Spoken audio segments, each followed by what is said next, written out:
চাচা বাজারের নাম কি? ওসমানপুর। ওসমানপুর।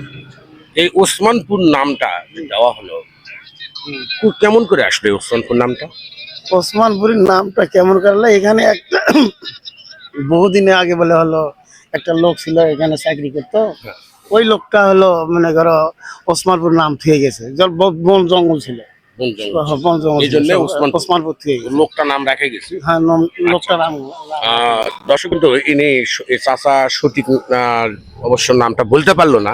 তো দেখি আমরা আর একজনের সাথে কথা বলবো।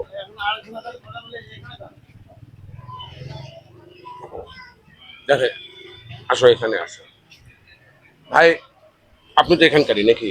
আমরা এখন আর এক ভাইয়ের সাথে কথা বলবো। ভাইয়ের নাম, আপনার নাম কি? মোহাম্মদ মোর্শেদুল। মোর্শেদুল, আচ্ছা। এটা কি বাজারের নাম কি? এটা ওসমানপুর বাজার। ওসমানপুর। এই ওসমানপুর বাজার নামকরণ কিভাবে হলো জানেন কি?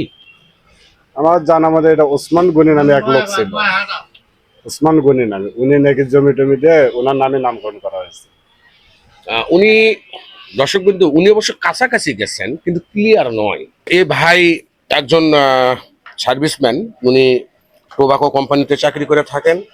এটা বোঝা যাচ্ছে যে জাপান টোবাকো না, আগে ছিল আকিস টোবাকো, ঢাকা টোবাকো। এটা এখন জাপান টোবাকো করে নিচ্ছেন, জেটিআই নাকি বলা হয়। তো এই ভাইয়ের সাথে কথা, ভাইয়ের নাম কি? আব্দুল মালেক। আব্দুল মালেক। মালেক মানে কি আপনি জানেন?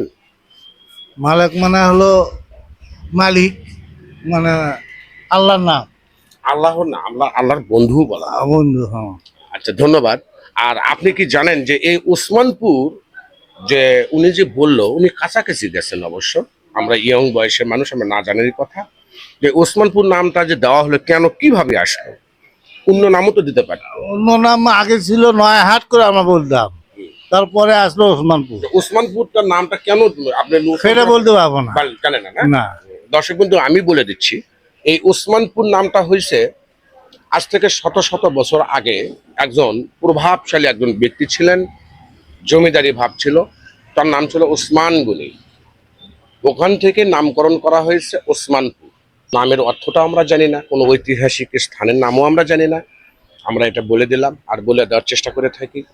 আর আপনারা আমাদেরকে অবশ্যই বাংলাদেশের যে কোনো প্রান্তে থেকেও বা যে কোনো নামের অর্থ আমাদের মোবাইলে কমেন্টে আমাদের জানাবেন, যে নামের অর্থ আমরা বলে দিতে পারবো ইনশাল্লাহ। এই বলে আমি আমার কথাগুলো শেষ করছি। সর্বশেষ একটা কথাই বলবো, ভালো রাখবেন, ভালো থাকবেন।